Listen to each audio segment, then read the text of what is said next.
مساكم الله بالخير وان شاء الله تكونون بصحه وبسلامه. بوس سريع، الكل يتساءل ما هي الطريقه الصحيحه لتوليع سيجاره وما هي الاليه؟ اول شيء لاستخدام السيدر، تولع السيدر وتاخذ السيجار وتواخذه على زاويه 180 درجه وتبدا تولع سيجارك.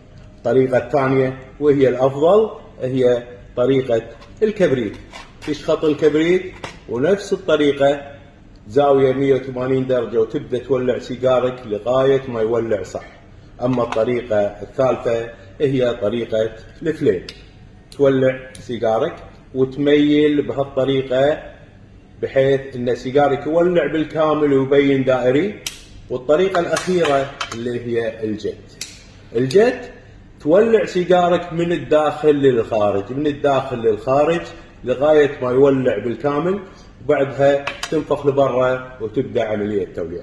هذه أفضل طريقة وأفضل الطرق الموجودة، السيدر، الكبريت، الفليم والجت. إن شاء الله يكون هذه المعلومة مفيدة لك، وهذا السؤال اللي سألتني يا أخوي وأقول لك أرد أن توحي هذه أفضل طريقة. أشوفكم على خير.